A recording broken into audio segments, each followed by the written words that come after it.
If you understand how mating nets work in chess, you're going to be able to not only win more games, but find some really nice looking checkmates as well. They're very similar to checkmate patterns, but there are some important differences. We're going to talk about all that coming up.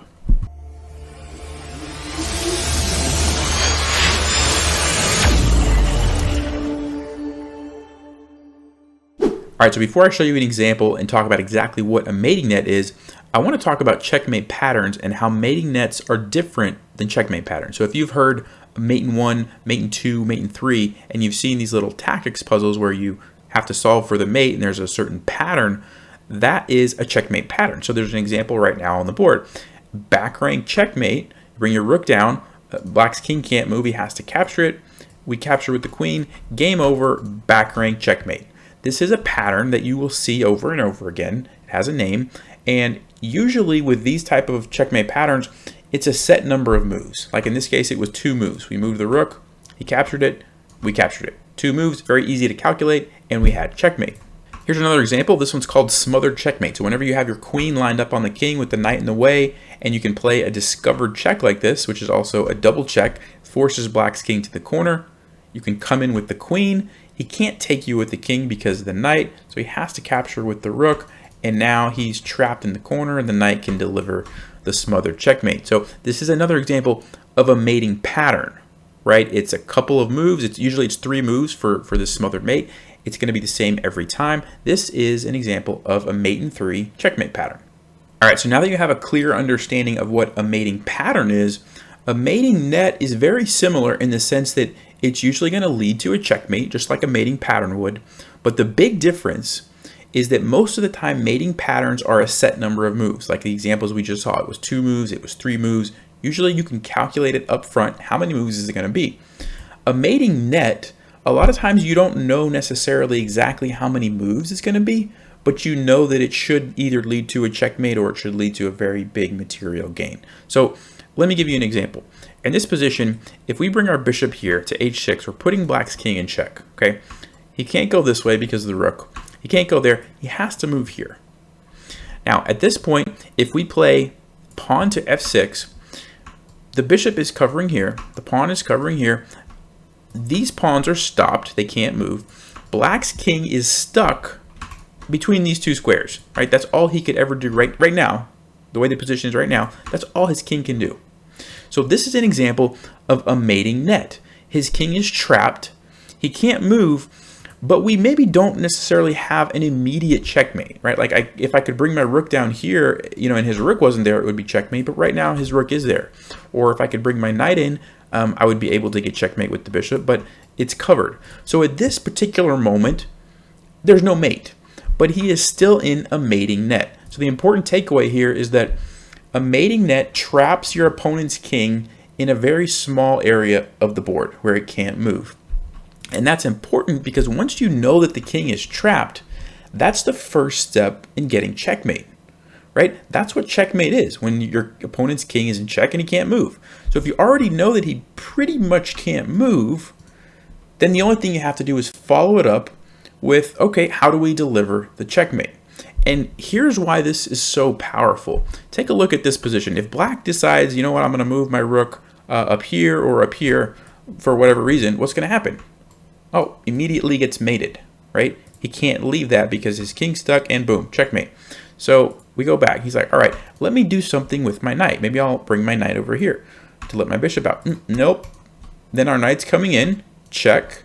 He's got to move here, and boom, checkmate. He needed to leave the knight to defend that square. So we go back. So I hope you can see how these pieces are really tied up. The only thing his rook can do is move back and forth on this file on this rank. If he ever leaves, it's checkmate. Same thing with the knight. If he ever leaves and doesn't control that square, we're coming in for checkmate.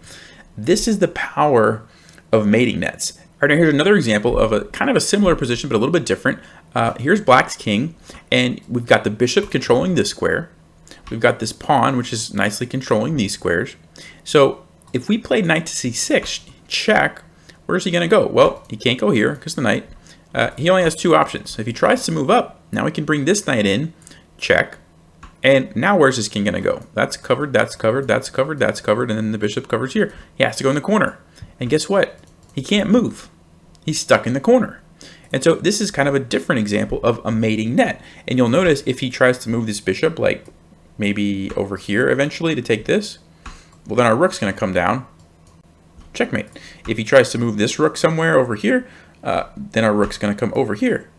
He's going to get checkmated. So again, the power of the mating net is that it really ties up your opponent. He's not going to be able to make a lot of moves. Now, one thing I want to point out is that in this position, there's no immediate checkmate, right? There's nothing that I can do immediately like a mating pattern where it's like, oh, it's mating 2. Oh, it's mating 3. No, there is no mate. I'm looking at the engine right now. There's no mate at this moment. But it is still a really, really good position for me. And it has all kinds of potential pitfalls for my opponent, right? I already showed you if he moves the rook, if he moves the bishop. That is why mating nets are so powerful. And sometimes they do lead to mate. Sometimes you get mating nets where it is forced eventually. But it doesn't always have to be, but they're still a very good thing. Now, these two examples I kind of handpicked. I set up these positions exactly how I wanted them to make my point. So you might say, well, how does this actually happen in a real game? Well, I actually played a game just recently where I had a chance to create a mating net. So I want to show you that example right now. All right, so here's the game, and I'm going to go quickly through the opening just so we can get to the part where the mating net kind of showed up. So it was a 3-minute game. It wasn't perfect, but it was good enough that you're going to see the mating net. So I'm going to get to the point in the game where I started to think about the fact that there could be a mating net. Okay, so right here, and this is pretty early, maybe a little too early, but as soon as he played this move, I started to think about the possibility that there could be a mating net. And so the reason is, when I play knight to g3, what you'll notice is the rook is taking away this square, the knight is taking away this square. So, and this is blocked by my knight, so it can't move. So you see how his king is already trapped and can't go to any of those 3 squares. Now he can go here and attack my knight, but if I was able to, and I realize it's not my turn, it's his turn, but if I was able to get 2 moves in for free, let's say, and my pawn ends up here, guess what? That's going to be protected. Like I said, these are defended. This is defended. This pawn can't move. So you see how his king is trapped in that section of the board, right? And if you add on top of that, if this rook ever left, I could bring my rook back and over here, and I could potentially get a checkmate. So that's what was going through my mind as soon as he played f3. That's why I played knight to g3. I wanted to keep his king from running over here. And I was also thinking about trying to push my pawn up and defend my knight. So he brought his rook down, and I didn't play h5 immediately because I thought he could come here, and then he's forking these pawns. And if I lose this pawn, then even if I get this pawn there, he could probably capture it relatively easily. So I was trying to take my time. I wanted to really support it and try to use these pawns to help. But again, my goal is to support this knight with one of these 2 pawns to create the mating net. So he went there. I had to move my knight. I didn't have enough time. So he was looking at the same thing, right? He didn't want to let me do that. So that's why he's kind of doing this stuff. Okay, and so again, and let me go a few more moves.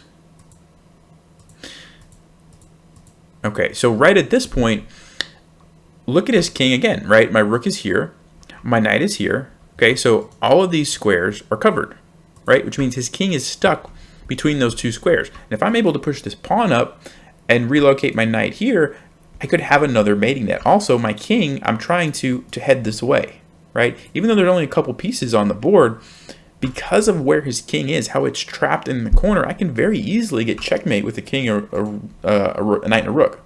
Very easily. His bishop is way out of play.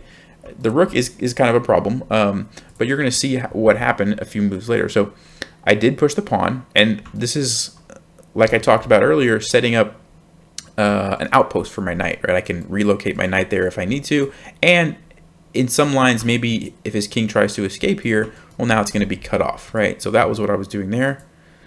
He went there. Okay, so I'm relocating the knight and also now bringing my king closer, right? And trying to keep him in the mating net and bring all my pieces over here to finish the game. So the king is coming in. I captured that. He went there. At this point, if you want to pause the video, take a second, see if you can find mate in 3.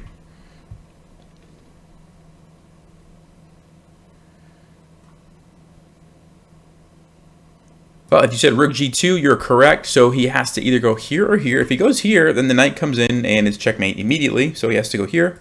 But I can still go check with the knight. And when he goes here, rook there. And is that not a cool looking checkmate, right? So even just a rook and a knight, if you get him in the right spot and his king is out of position, you can get some really nice checkmates. So going back, just to kind of recap and summarize, how that started all the way back to this moment. When he played f3, that was the key, right? Because now it opened up this hole for my knight.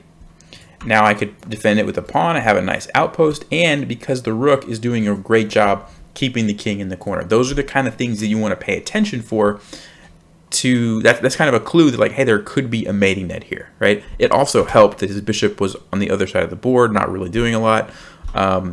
But hopefully that example kind of shows you, and then we just sort of, you have to play all these other different moves, but the goal was keep his king there and bring my king over and push pawns as needed, right? And that's what I did, and ended up getting into this position where I had a nice mate in 3 that I missed, and the game went on.